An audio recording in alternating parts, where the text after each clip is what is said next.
chapter of English grammar. This chapter is used from class 5th to upper classes. Wherever you will study, you will get this chapter in your student life and after in competition. So today I have to understand what is voice.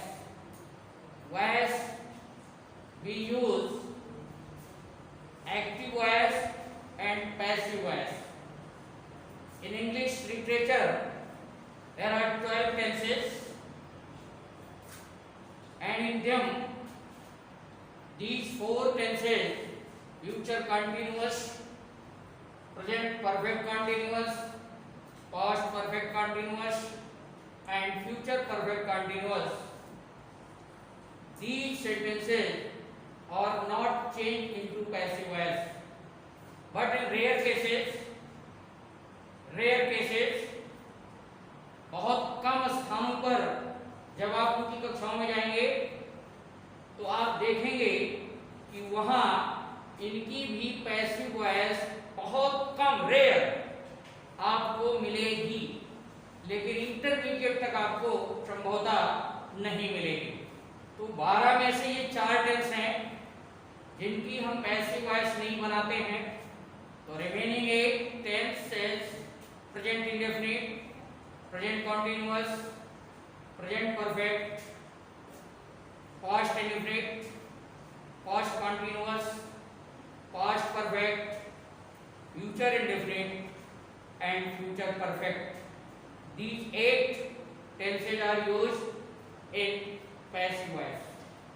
But when we use active voice, generally we speak in active voice, and these 12 tenses are used in active voice. Active voice में ये सभी 12 tense प्रयुक्त होते हैं. Active means सक्रिय and passive means निष्क्रिय. Active voice में subject जो है वो प्रधान होता है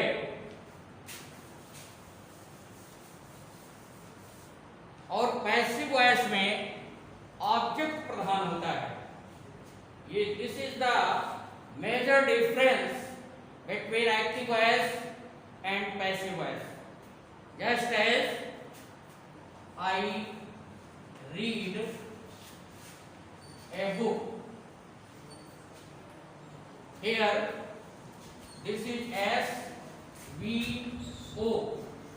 In active voice, this sentence is written in active voice. Active. I read a book. हम आपको पहले बता चुके हैं कि अंग्रेजी में जब भी हम लिखते हैं, wherever we write a sentence, we use first of all subject, then verb and then object. This is active voice. अब जब हम इसको अभी हमने बताया कि सब्जेक्ट प्रधान है, I read a book, मैं पुस्तक पढ़ता हूं. अब सब्जेक्ट को पता करने के लिए कौन का प्रश्न अगर लगाएंगे हम, हु का अगर हम क्वेश्चन करेंगे तो हमको सब्जेक्ट मिल जाएगा. कौन पढ़ता है तो उत्तर में मिला मैं पढ़ता हूं, या ही होता तो कौन पढ़ता है, वो पढ़ता है, राम, सीता, दे, एटसेट्रा. तो हु का प्रश्न जब हम लगाते हैं, करते हैं प्रश्न में, तो जो हमको आंसर मिलेगा वो होगा सब्जेक्ट. और जब हम इसमें व्हाट का प्रश्न लगाएंगे, व्हाट, इसी वाक्य में जब हम व्हाट का प्रश्न लगाएंगे, व्हाट मीन्स क्या, मैं क्या पढ़ता हूं. जब क्या का प्रश्न लगाएंगे तो हमको मिल जाएगा ऑब्जेक्ट. मैं क्या पढ़ता हूं, पुस्तक पढ़ता हूं, तो हमको सब ये ऑब्जेक्ट मिल गया. क्लियर? यानी जो हमारा एक्टिव वॉइस है, एक्टिव वॉइस के वाक्य में हमको सब्जेक्ट और ऑब्जेक्ट पता करना पड़ेगा, क्योंकि पैसिव वॉइस में हम ऑब्जेक्ट को सब्जेक्ट बनाएंगे और सब्जेक्ट को ऑब्जेक्ट बनाएंगे. तो इस सब्जेक्ट को पता करने के लिए हम पहले उस वाक्य में हु का प्रश्न करेंगे, तो हमको सब्जेक्ट मिल जाएगा। जब व्हाट का प्रश्न करेंगे तो हमको ऑब्जेक्ट मिल जाएगा। लेकिन यही एक चीज और समझनी है, जैसे हमने आपको बताया कि जो 4 टेंसेज हैं इनकी पैसिव वॉइस नहीं बनती है और 8 की पैसिव वॉइस बनती है। एक चीज वर्ब में हम पढ़ते हैं ट्रांजिटिव और इंट्रांजिटिव वर्ब। तो जो ट्रांजिटिव वर्ब है TRANSITIVE, ट्रांजिटिव वर्ब केवल ट्रांजिटिव वर्ब की ही पैसिव बनती है, इंट्रांजिटिव वर्ब की पैसिव नहीं बनती है। अब आप कहेंगे भाई इंट्रांजिटिव वर्ब की पैसिव क्यों नहीं बनती आचार्य जी? तो हिंदी में ट्रांजिटिव वर्ब को हम कहते हैं सकर्मक क्रिया। सकर्मक यानी उसके साथ कर्म रहता है और कर्म को ही यानी ऑब्जेक्ट को ही हमको सब्जेक्ट बनाना है। लेकिन जो इंट्रांजिटिव वर्ब होती है अकर्मक क्रिया, उसमें कर्म नहीं होता है, इसलिए intransitive verbs are not change into passive voice, while transitive verbs are change into passive voice. Clear? केवल ट्रांजिटिव वर्ब को ही पैसिव वॉइस में बदला जाता है, इंट्रांजिटिव वर्ब को पैसिव वॉइस में नहीं बदलते। अब आगे हम देखेंगे। अभी हमने आपको बताया कि जो 8 टेंस हैं उनकी हम बनाते हैं पैसिव वॉइस। शॉर्ट में लिखते हैं present indefinite,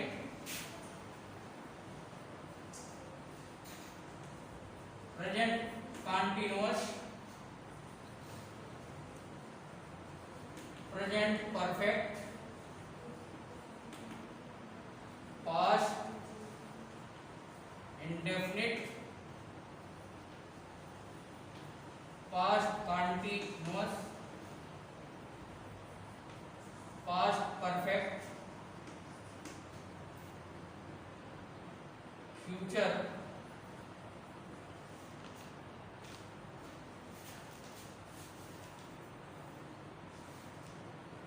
future indefinite and future perfect.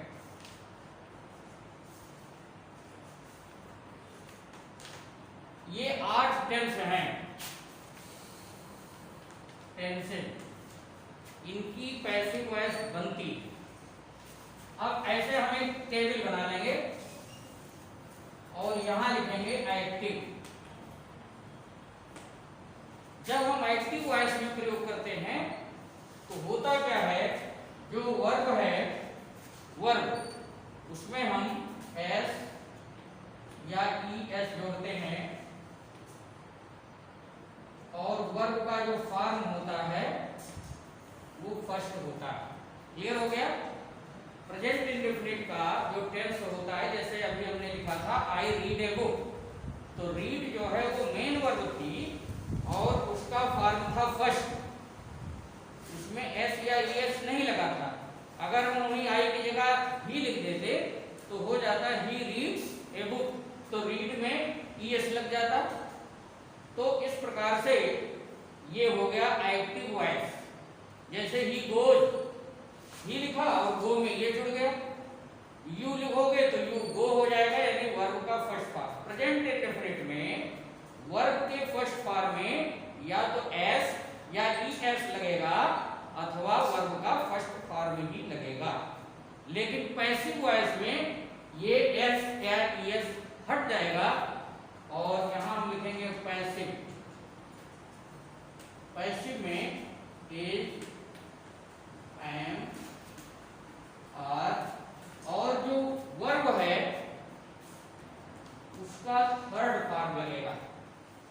यानी पैसिव वॉइस में चाहे जो टेंस हो, यहां से लेकर के और यहां तक, वर्ब का जो मेन वर्ब है उसका थर्ड फॉर्म ही लगेगा।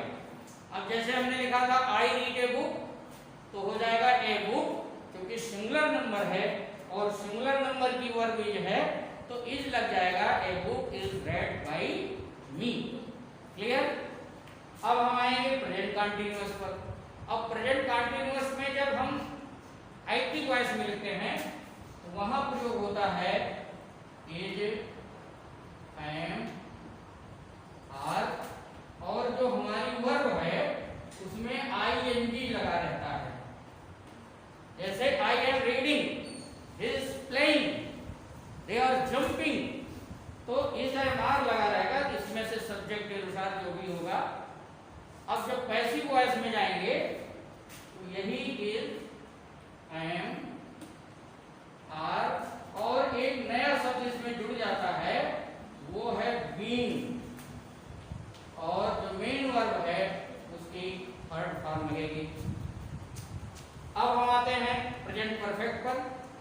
प्रेजेंट परफेक्ट में केवल दो सहायक क्रिया लगती है, हैज और हैव, तथा जो वर्ब है उसका थर्ड फॉर्म। जैसे I have done my work, he has completed his homework. लेकिन जब हम पैसिव वॉइस में जाएंगे तो यहाँ हैज, हैव, और इसी के साथ बीन लगता है, और ये थर्ड फॉर्म हो गया। His work has been done by him, my work has been completed by me, game has been played by the players। अब पास्ट इंडेफिनिट में वर्ब का कौन सा फॉर्म आता है? Nancy, no, Payal, sit down. Second form, past indefinite में active voice में verb का सेकंड फॉर्म आता है केवल। ये बहुत सरल है, बहुत सरल। इस टेंस को फादर ऑफ टेंस भी कहते हैं। बहुत सरल है, वेरी इजी। केवल आपको वर्ब का सेकंड फॉर्म लगाना है पास्ट इंडेफिनिट में। लेकिन जब हम पैसिव वॉइस में जाएंगे तो वहां वाज, वर्ब और वर्ब का थर्ड फॉर्म, बस इतना केवल। अब आ गए पास्ट कंटीन्यूअस में। पास्ट कंटीन्यूअस में वाज, वर्ब और प्लस वर्ब में आईएनजी लगेगा। जैसे he was playing football, I was writing an essay. तो ये जो है वाज और वर्ब प्लस वर्ब में आईएनजी, ये सब हेल्पिंग वर्ब है, ध्यान रखिए। Is, am are, have, was verb, ये these are helping verbs, helping. और ये मेन वर्ब है, मेन वर्ब का ही थर्ड फॉर्म लगेगा। ये भी समझना, हेल्पिंग वर्ब हमने वहां बताया था जब बी का फॉर्म बताया था, use of, is, am, are. यहां हो जाएगा वाज, वर्ब प्लस यहाँ बीइंग, और जो मेन वर्ब है उसका third form. Future past perfect, past perfect में कौन सी हेल्पिंग वर्ब लगती है? शेल्टर, यू, खुशबू, यू, जी, had, only had, sit down, had, not had, had तो यहाँ लगा प्रेजेंट परफेक्ट में। पास्ट परफेक्ट में ओनली हैड, ये भी बहुत सरल है। हैड प्लस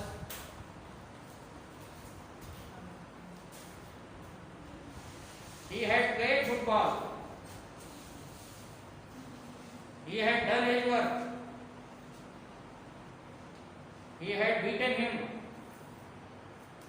अब जब पैसिव वॉइस में आएंगे तो यहां भी बहुत सरल है, हैड प्लस बीन,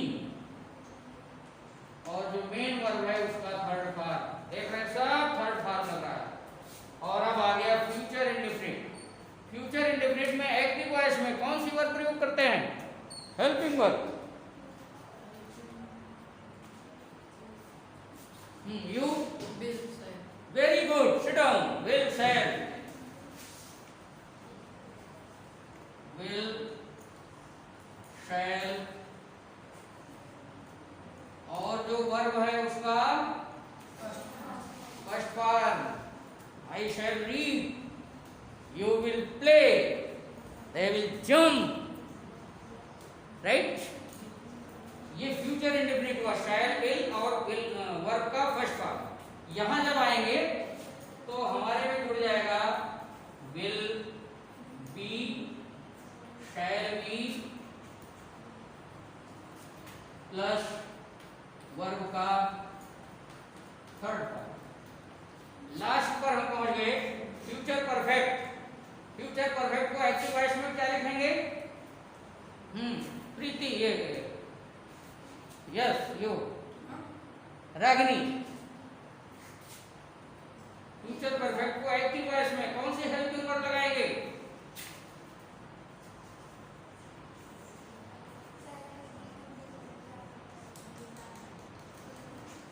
शैल है,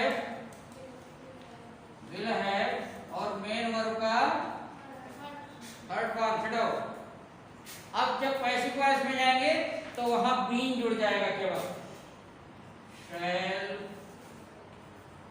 have, been, will, have, been plus main verb का थर्ड फॉर्म। एक चीज तो आपको ध्यान में बिल्कुल आ गई होगी कि पैसिव वॉइस में मेन वर्ब का थर्ड फॉर्म लगता है। ये टेबल है, ये एक्टिव वॉइस की है, ये पैसिव वॉइस की है।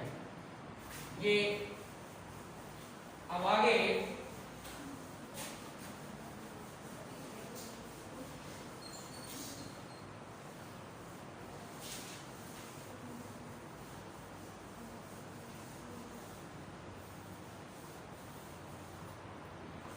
हम देखेंगे कि प्रोनाउंस भी बदलते हैं। जैसे आई है, यू है, वी है, दे है, ही है, सी है, इट है, तो प्रोनाउन को भी बदलते हैं। सब्जेक्ट को ऑब्जेक्ट में, ऑब्जेक्ट को सब्जेक्ट में। प्रोनाउन तो जैसे ये सब्जेक्ट है और ये ऑब्जेक्ट है। जैसे आई है, आई को हम मी में बदलते हैं और उसके पहले वाई लगा देते हैं। यू को क्या बदलेंगे? By you. He by him. She by her. They by them. ये दे जो है ही सीट का प्लूरल नंबर है। ही सीट एक वचन में आता है सिंगुलर में और दे प्लूरल में आता है। ऐसे वी, वी को बाय अस। एक इंट्रोगेटिव में शब्द आता है हु। वहां हु का अर्थ जो है वो हु सब्जेक्ट के रूप में काम करता है, वहां क्वेश्चनियर नहीं है। जैसे हमने कहा हु टीचेज इंग्लिश, ऐसी जगह पर और हमने कहा हु आर यू, दोनों में अंतर है। ऐसे हु को हम बाय हुम लिखते हैं, बाय हुम। कुछ सेंटेंसेज में कुछ और शब्द रहते हैं, जैसे someone, somebody, nobody, anybody। ये सब सिंगुलर हैं, इनके साथ सिंगुलर वर्ब लगता है। someone is coming, someone is teaching, तो ये सिंगुलर इनके साथ सिंगुलर वर्ब लगती है। लेकिन जब ये पैसिव वॉइस में होते हैं तो यहाँ कुछ नहीं लिखते हैं, यहाँ इनको रिमूव करते हैं। रिमूव मीन्स हटा देते हैं इनको। इनको लिखने की, बाय समवन लिखने की जरूरत नहीं है, बाय एनीवन लिखने की जरूरत नहीं है, by nobody, by somebody, by everybody, no need. और अगर यहाँ कोई नाउन है, नाउन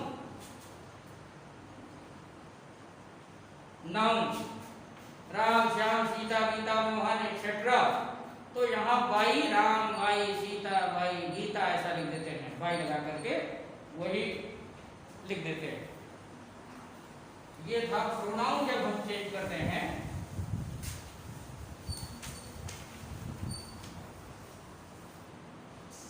अब कुछ चीजें हैं जो बेसिक चीजें हैं, बहुत ही महत्वपूर्ण चीजें हैं, जिससे जो कंपटीशन में आता है, आपके क्लास में तो आएगा, सेंटेंस दिया रहेगा और लिखा रहेगा चेंज इनटू पैसिव वॉइस, लेकिन कंपटीशन में क्या रहता है कि कोई सेंटेंस दिया रहेगा, उसके 4 उत्तर दिए रहेंगे, आंसर, उन चारों में से कौन सी पैसिव सही है उस पर आपको केवल टिक लगाना है। उसमें आपको जितने जल्दी लगा देंगे, क्योंकि ज्यादा प्रश्न रहता है, 100-150 प्रश्न रहते हैं और एक मिनिमम टाइम रहता है उसके लिए, तो अगर वो चीज आपको जानकारी है तो आप जल्दी से आंसर लिख देंगे। जैसे पहला है, इसको हम ट्रिक बोलते हैं। पहली ट्रिक क्या है कि अगर वाक्य में, सेंटेंस में आईएनजी लगा हो,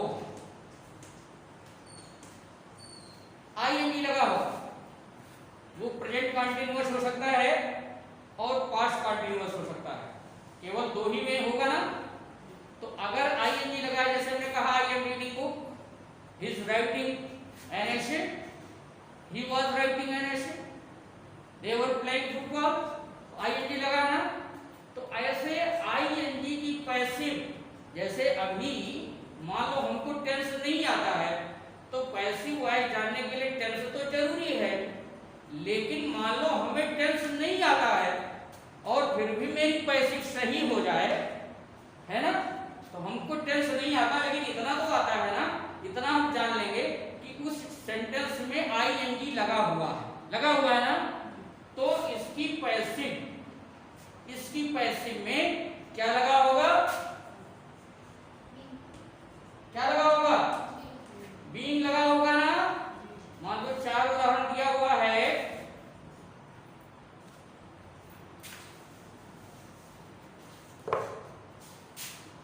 I am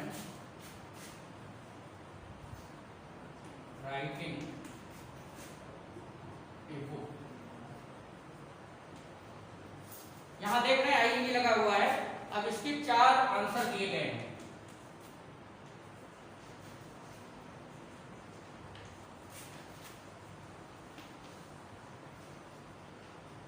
A book is written by me,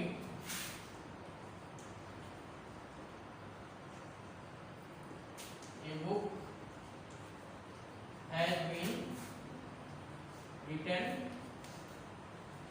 by me,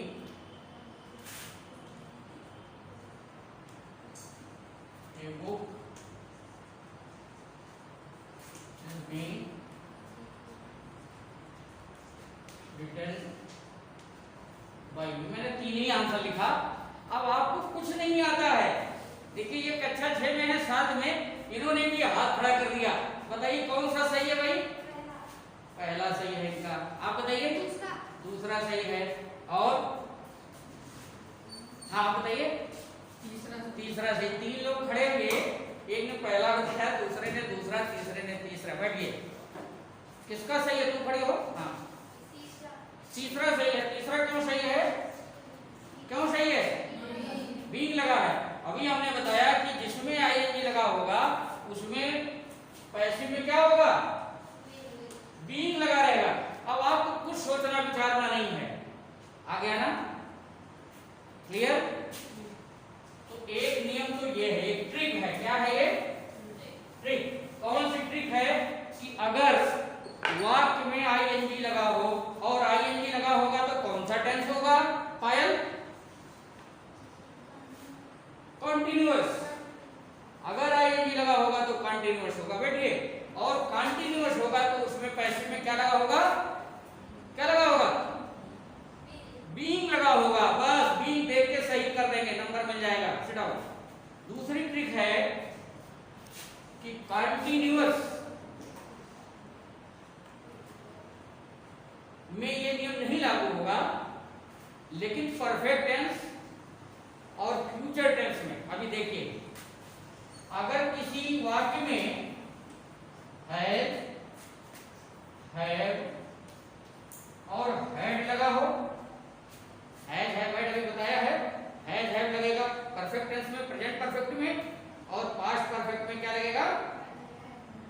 had लगेगा। और फ्यूचर में क्या लगेगा? विल हैव और शैल हैव।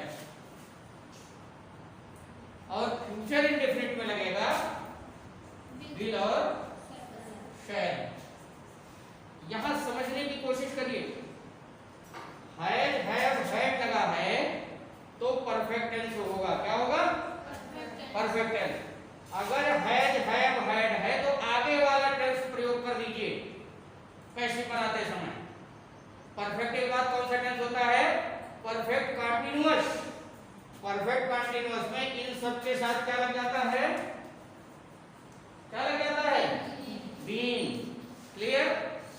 तो एक नियम बन गया, ट्रिक हमको मिल गई। यदि वाक्य में हैज हैव या हैड हो तो ये परफेक्ट टेंस का वाक्य है। इसकी पैसिव वॉइस बनाते समय परफेक्ट कंटीन्यूअस जो अगला टेंस है उसका जो हेल्पिंग वर्ब है क्या है वो हम लगा देंगे। क्लियर? ऐसे यहां आ रहा है, देखिए ये फ्यूचर परफेक्ट है ना, तो फ्यूचर परफेक्ट के बाद कौन सा टेंस आता है? Future perfect continuous. और फ्यूचर परफेक्ट कंटीन्यूअस में क्या लगता है? समझ में आ गया लगता है? तो प्रेजेंट परफेक्ट में प्रेजेंट परफेक्ट कंटीन्यूअस का, फ्यूचर परफेक्ट में फ्यूचर परफेक्ट कंटीन्यूअस का। अब यहां देख लीजिए ये विल और शैल है, तो विल और शैल किस टेंस में लगता है? फ्यूचर इंडेफिनिट में। और फ्यूचर इंडेफिनिट के बाद कौन सा नियम आता है? तो टेंस आता है फ्यूचर कंटीन्यूअस। तो फ्यूचर कंटीन्यूअस का नियम लग जाएगा इसमें, तो क्या हो जाएगा? बी जुड़ जाएगा ना, विल बी और शैल भी लगता है। तो फ्यूचर इंडेफिनिट की पैसिव वॉइस में भी लिखा था ना विल बी और शैल बी। ऐसे is am are, is am are, is am are जब लगा रहेगा तो आईएनजी लगा ही रहेगा, पहले ही पढ़ चुके हैं। ठीक है ना? तो ये जो है आपका कुछ हो गया। अब एक चीज अभी हम आपको जो बेसिक चीजें बताएंगे, क्लियर हो गया? तो पैसिव बनाते समय एक्टिव और पैसिव में देखिए डायरेक्ट इनडायरेक्ट में ये अंतर है। डायरेक्ट इनडायरेक्ट में सेंटेंस चेंज हो जाता है। प्रेजेंट इंडेफिनिट है तो पास्ट इंडेफिनिट हो जाता है, इंट्रोगेटिव है तो अफर्मेटिव हो जाता है, अफर्मेटिव है तो इंट्रोगेटिव, ऐसा। लेकिन पैसिव वॉइस में जिस टेंस में सेंटेंस दिया रहेगा पैसिव में भी उसी टेंस में होगा। यानी अगर प्रेजेंट इंडेफिनिट में है तो पास्ट इंडेफिनिट में होगा, पास्ट इंडेफिनिट में है तो फ्यूचर इंडेफिनिट में होगा। इस प्रकार से जो कुछ बेसिक चीजें हैं पहले हम उनको एक बार समराइज कर लेंगे, फिर आगे बढ़ेंगे। पहला एक तो हमने बताया कि नंबर एक, केवल ट्रांजिटिव वर्ब की पैसिव वॉइस बनती है। दूसरा है सब्जेक्ट को ऑब्जेक्ट बनाते हैं और ऑब्जेक्ट को सब्जेक्ट बनाते हैं। तीसरा है जो नए ऑब्जेक्ट बनाते हैं उसके पहले वाई लगाते हैं, और जो वर्ब हम लिखते हैं पैसिव वॉइस में वर्ब के पहले हेल्पिंग वर्ब भी लगती है। एक्टिव वॉइस में वो हेल्पिंग वर्ब नहीं लगती, जैसे हमने कहा आई रीड बुक, इसमें हेल्पिंग वर्ब नहीं लगी, लेकिन जब पैसिव वॉइस में जाएंगे तो वहां हेल्पिंग वर्ब लगेगी। अगला पॉइंट है जो वर्ब टू बी, कभी आपको बताया था verb to be passive voice में इन्हीं का प्रयोग होता है। इसका जो फॉर्म है इज आर वाज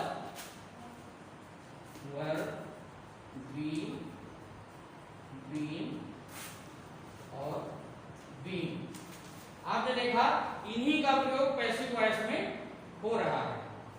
तो एक तो ये नियम हो गया।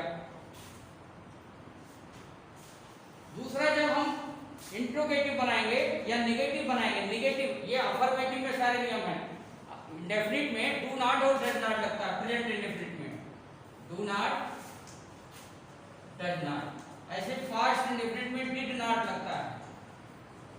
तो हम कंफ्यूज हो जाते हैं कि हाँ ये तो है ही नहीं और ये नया चीज आ गया डू डज डिड। तो ऐसे जो पैसिव बनाएंगे तो वही नियम लागू होगा यहाँ भी।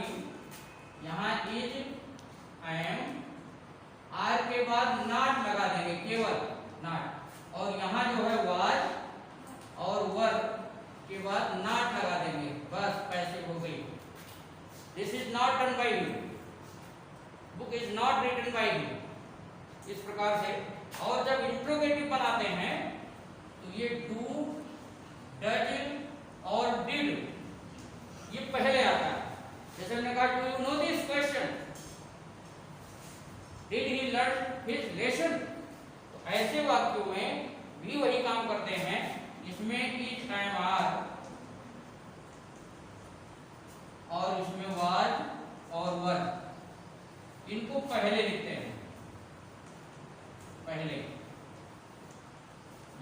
बनाएंगे तो पहले लिखेंगे।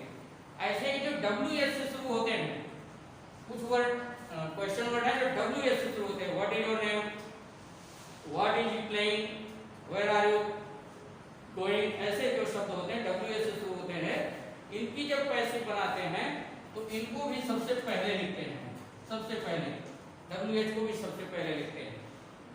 इस प्रकार से आपका ये पैसिव वॉइस है। दूसरा भी ये भी है, अगला पॉइंट, कि किसी वाक्य में दो सब्जेक्ट होते हैं। जैसे he gave me a book,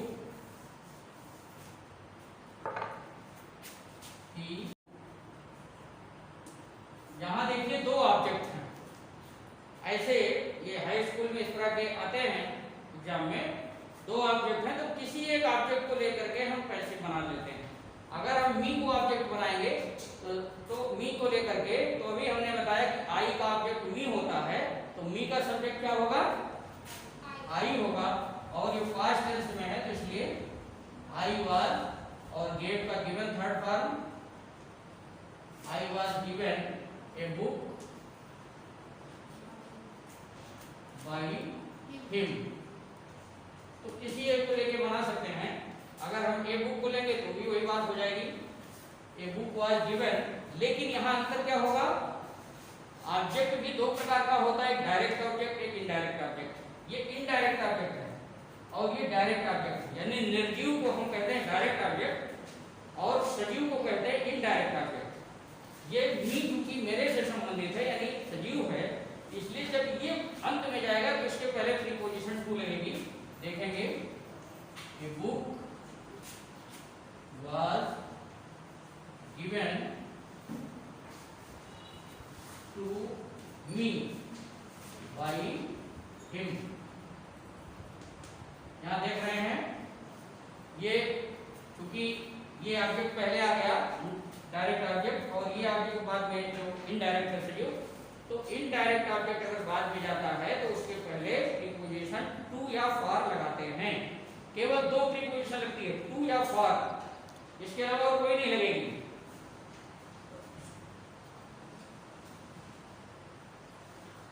कैसे कैसे बनाएंगे, मोडल वर्ब बहुत सरल है। Modal verb can, could, may, might, shall, should, will, would, तो मोडल वर्ब मोडल में बहुत सरल है, इसके बाद में बी लगा देते हैं केवल, मोडल प्लस बी, और प्लस जो बी का यानी जो मेन वर्ब है उसका थर्ड पार्ट। जैसे I can lift this box, यहाँ कैन मॉडल वर्ब है, प्रेजेंट इंडेफिनिट में है कैन। अब हम ये ऑब्जेक्ट है इसको पहले लिख देंगे, तो हो जाएगा दिस बॉक्स। अब कैन लिखा जाएगा और कैन के बाद क्या लगेगा, बी, और ये main verb lift, LIFTED, lifted, third form हो जाएगा इसका बाई। आगे बताइए क्या लिखें, मी। क्लियर हो गया कि मोडल वर्ब में चाहे शैल हो, विल हो, वुड हो, शुड हो, कैन हो, माइट हो, ऑट हो, नीड हो, मे हो, उन सब के पहले उन बाद में हम बी लगा देते हैं तो हमारी पैसिव बन जाएगी। बी लगा देंगे, वर्ब का थर्ड फॉर्म लगा देंगे, तो ये मोडल वर्ब की पैसिव। इसके बाद इंपरेटिव सेंटेंस आता है।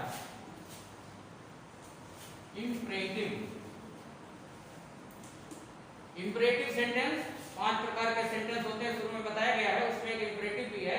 इंपरेटिव सामने वाले से कहा जाता है, जैसे हमने कहा जाओ चाप ले आओ, तो जो सामने उसी से कहेंगे, इसलिए इसमें यू छिपा रहता है, यू बोला नहीं जाता है, लेकिन सामने वाले से यानी यू का प्रयोग किया जाता है।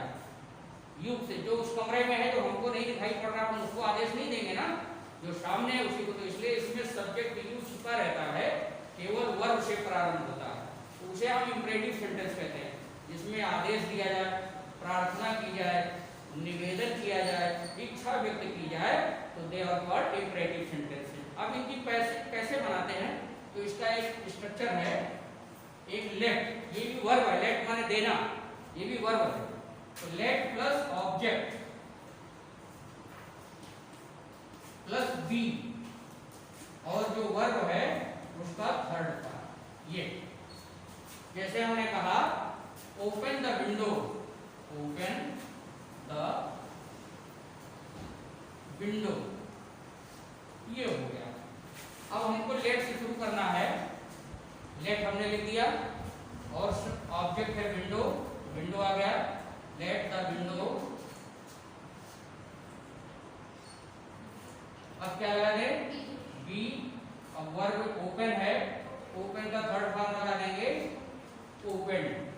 तो ये हो गया, ये स्ट्रक्चर है इसका, let plus object plus be plus verb का थर्ड फॉर्म। इसी में जिसमें हम प्रार्थना करते हैं, निवेदन करते हैं या आदेश देते हैं, तो वहां हम यू आर रिक्वेस्टेड करते हैं या you are ordered, you are requested या यू आर ऑर्डर्ड। जैसे हमने कहा कम हियर,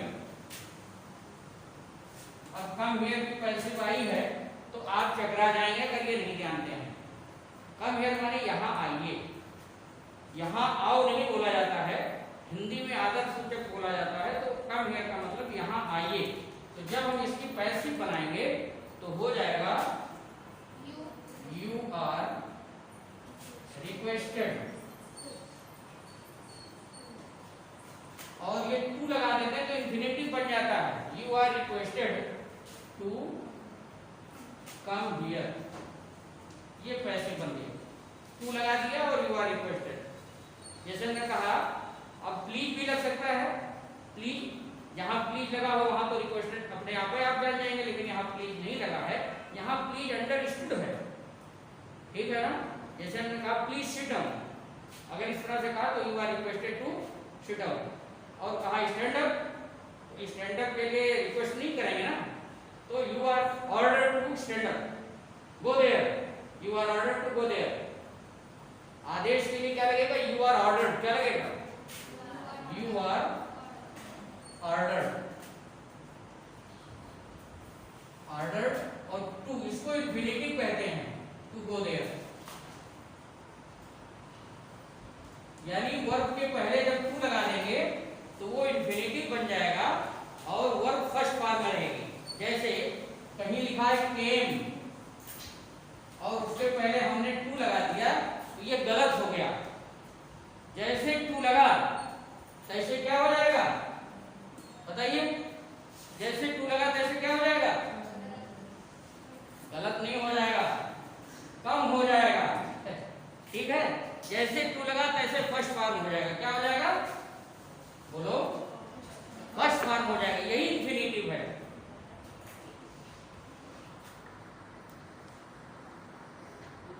से ये आपका जो चैप्टर था पैसिव वॉइस का, कुल मिलाकर के ढेर सारी चीजें इसमें हमने आपको बताने का प्रयास किया है। मुझे लगता है कि आपको समझ में आ गया होगा। Many thanks.